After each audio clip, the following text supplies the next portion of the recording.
Moving on, let's talk about section 4, which is titled The Valley of Stability and Predicting the Type of Radioactivity. Now, even if you have had some introduction to nuclear chemistry previously, you probably haven't talked about this. I didn't talk about this until I got to college chemistry, or more, even more in advanced inorganic. But I find it very interesting, and I hope you will too. But what this section is about, talks about why does certain radiation occur.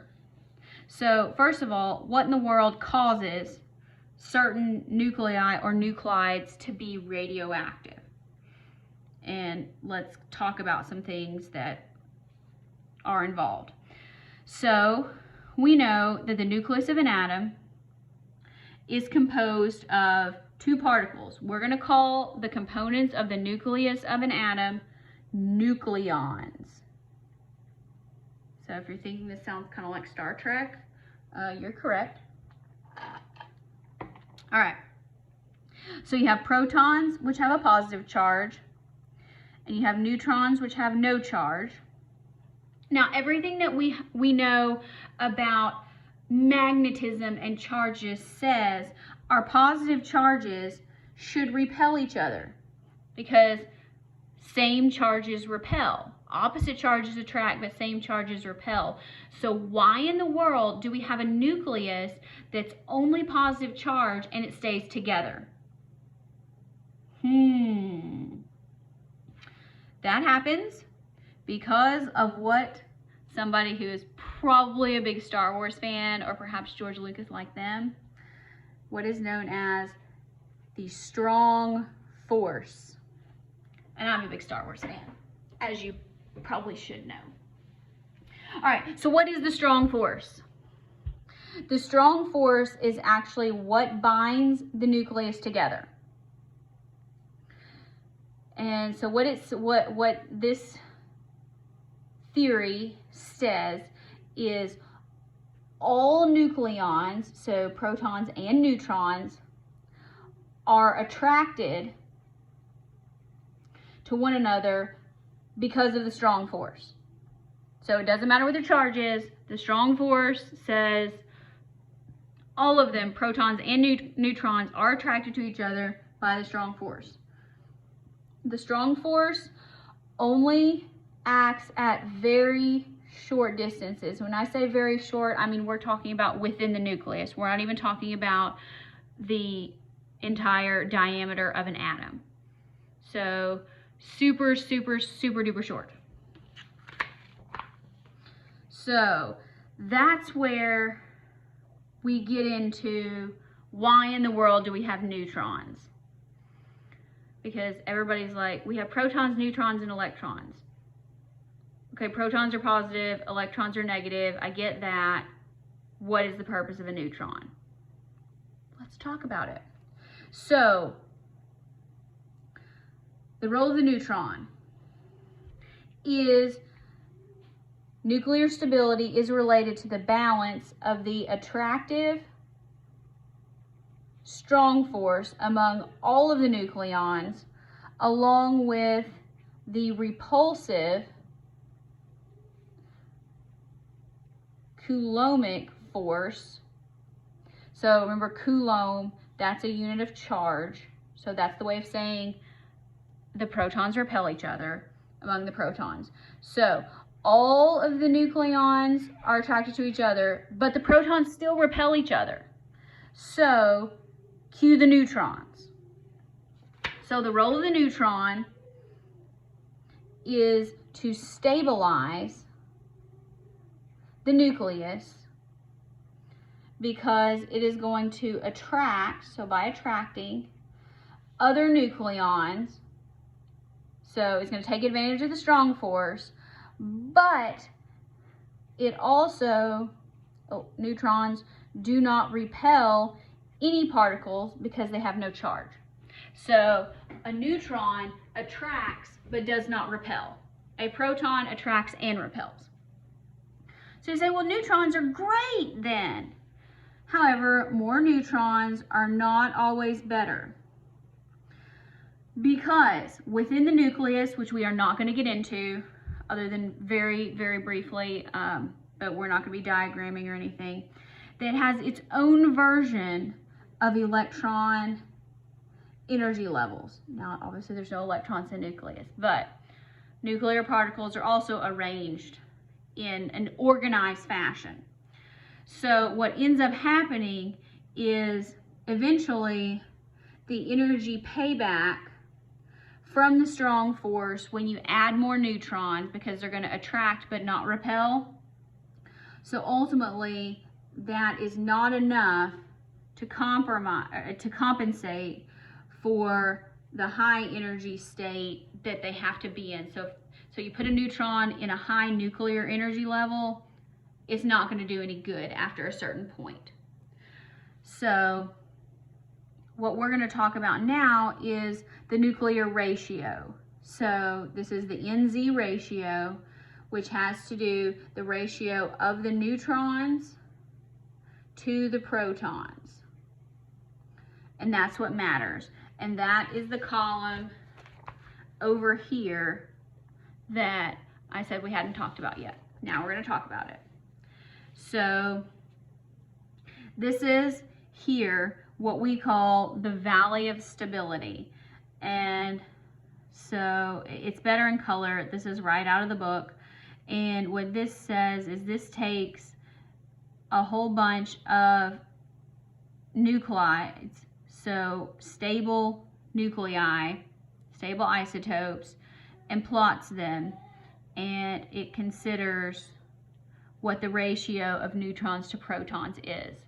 So small elements are most stable when their ratio of neutrons to protons is somewhere around 1. For example, if you have carbon 12, you have 6 protons and 6 neutrons. So that means your NZ ratio is 1. After you get around, so small elements, that would be Z is less than 20. So atomic numbers less than 20, or maybe even up to 20. When you get above 20, this ratio actually begins to increase. So look, as you get up to here, like ruthenium has 44 protons, and so that would mean it would have 56 neutrons. So 56 over 44 is going to give you around 1.27. As you get even higher, see how you tend to get more, you get further away from the 1-to-1 ratio. So up at Mercury, you actually have 1.5 to 1. And then when you get above 83 protons, there is no such thing as a stable nucleus. So stable nuclei do not exist. And that has to do with these energy levels that you have to put the protons and the neutrons in. So, which we're not going to talk about. We're not going to be putting them in boxes. So, we're not writing proton-neutron configurations. So here, this is what you know. So these are, I think these are in red in the book, and the yellow has to do with all of our known possible nuclides. So all possible nuclei that we know of. But only these darker ones are stable. So here just kind of, it looks basically right in the middle of all the possible ones are the stable ones. So this is the valley of stability in this canyon of her wasteland, this mountainous region of possible nuclei. You have the valley of stability. I didn't name it that. Apparently it was somebody who probably liked ancient Egypt. You know, the Valley of the Kings, the Valley of Stability. So, let's talk about an unstable nucleus. So, how an unstable particular nuclide is going to decay, we can try to predict it. so we can predict it by its initial, so we can say the initial neutron to proton ratio. If there is neutron to proton, that ratio is too high. That means you have too many neutrons. So you need to convert a neutron or more into a proton. How do you convert a neutron into a proton? Look back in your notes. If you said, Dr. B, that's beta decay, you are correct. Beta decay. If your ratio is too low, that means your denominator is too big, so you have too many protons. So that means you need to convert a proton into a neutron. How do you do that? Look back at the chart, look back in your notes. If you said, oh, Dr. B, that can happen by positron emission, you are correct. Or if somebody said, no, I want to do it by electron capture, you are also correct. So how do we kind of figure this out? You can use the periodic table and compare the mass number of the nuclide that you're asking about to the actual atomic mass that's given on the periodic table, because the atomic mass, it represents, because remember, it's atomic mass is a weighted average of all of the occurring isotopes and their abundance. So when you do that weighted average, your atomic mass is going to actually represent the most stable form of the element. So that's the most stable number of neutrons, because remember, protons don't change. So let's take a look at some of this and see how, and this is going to say we're doing beta decay or positron emission. So this is not giving us electron capture as an option. So magnesium 28. So that tells us, so let's look at magnesium. Magnesium is atomic number 12. So that means we have, so N over Z, we have 12 protons, 28 minus 12, and we have 16 neutrons. So if we put that in our little calculator, 16 over 12, 1.33, or if you said, well, I'm just going to reduce that to 4/3, you're right. Now, remember that for less than 20 protons, we want to be close to 1. So this is too high. So that means we have too many neutrons. So we need a neutron to become a proton. So we can do that by beta decay. Or we can also look, let me show you the periodic table method. We can say this is magnesium 28. Find magnesium. Magnesium 24 is going to be most common. 28 is higher than 24, and you say, oh, that mass number is too high. We need less neutrons. To get less neutrons, you say beta decay. Both of those methods work. Pick the one that you prefer. Next, if we have magnesium 22, let's work it the math way. Magnesium still has 12 protons. In this case, it has 10 neutrons. So 10 over 12 is 5 over 6, which is what, 0.83, somewhere around there. The point is it's less than 1. So remember, we want it to be 1. So we want it to be about 1. So we want N over Z to be 1. Good heavens, 1. All right, so here we have too many protons, not enough neutrons. So here it is too low. So we need a proton to be a neutron. And in this case, our only option is positron emission. Positron emission.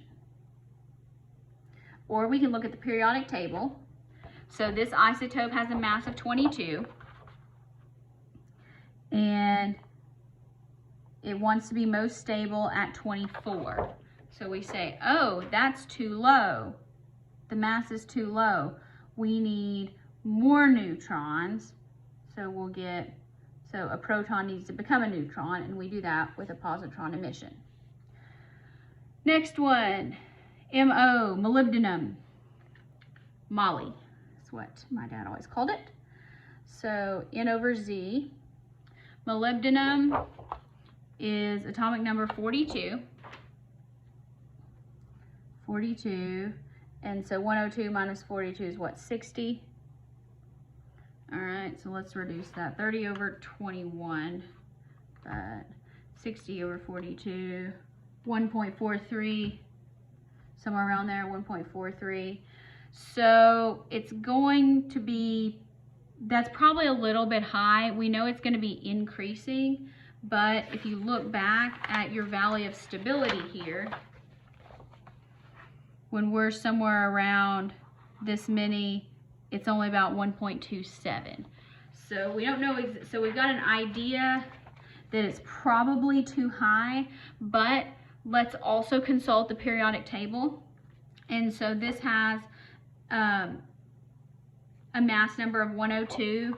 Molybdenum is 95.94, so around 96. So we can say, oh, that is high because 102 is greater than somewhere around 96.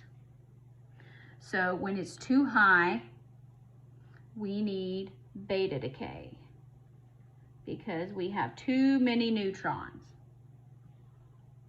And this actually is a good segue into, if you like baseball, what nuclear chemistry calls magic numbers. Magic numbers refer to the actual number of protons and neutrons. So not just, so before we were talking about the ratio, and that matters. So the ratio matters, but the actual number matters too. So somebody went through and said, let's consider what happens, the number of stable nuclides, stable nuclei that we can form when we have even numbers of protons and neutrons versus odd numbers in those combinations. So when you have a combination of even protons and an even number of neutrons, you have 157 possible stable nuclei. So that's a lot. If you have an even number of protons and an odd number of neutrons, 53 stable. If you have an odd number of protons with an even number of neutrons, it's about the same. And if you have an odd and an odd, there's only 5. So when you look at this, when you have combinations where you have 2 even numbers, this is by far the most stable. So, as I had told you before, our nucleons occupy energy levels that are similar to electrons, and like electrons, they also have a tendency to pair. So that's why they like this. They want a partner. I know electrons, everybody wants their own room at first, but if they have to share, they only want to share with one. Now, magic numbers, this is the most detail we're going to get, and you don't have to memorize these. Just know that they exist. And it might be on the homework, but am I going to make you memorize these? No. So, similar to electron configurations for noble gases. So remember, noble gases, everybody wants to be a cool kid. Everybody wants 8 valence electrons. Atoms that have certain numbers of nucleons, so they are what are considered uniquely stable. So if your number of neutrons or your number of protons, or both of them together, is 2, 8, 10, no, not 10, 20, 2, 8, 20, 28, 50, or 82. So if your number of neutrons is any of these, or your number of protons is any of these, or both of them, very stable. You can go higher up if you have a number of neutrons that's 126. Now, remember I said that if it has 83 protons or more, it's never stable. That's why you can only have stability with more than, if you have more than 82, it can only be with the number of neutrons. And then the last part of this section has to do with a radioactive decay series. Remember, all nuclei with more than 83 protons, or 83 or more really, are radioactive. So they're going to decay with alpha and or beta until they get all the way down where they're stable. So they've got to get under 83. So when you get uranium-238, remember uranium has 92. So it's got to ultimately get rid of 9 protons. But it can't just get rid of 9 protons, it's also got to get rid of some neutrons because of the stability and the ratios. So this decay series, this says a large one is, so we're doing neutrons and protons. So this is just a graph. I'm not going to make you construct one. But so the first thing it's going to do is going to go alpha decay. So 2 less protons and 4 less, or 2 less neutrons. So a mass number decreased by 4. Then we're going to have some beta decay, alpha, alpha, alpha, alpha, alpha or beta, all the way down. And uranium ultimately finishes when it gets to lead 206, because lead has 82 protons. And if you look back, 82 is a magic number. So when you're talking about these very large nuclei, they're almost always going to stop when they get to lead. How they get there and what the mass number of lead will be may differ, but they're going to get to lead, and lead's going to be where they stop.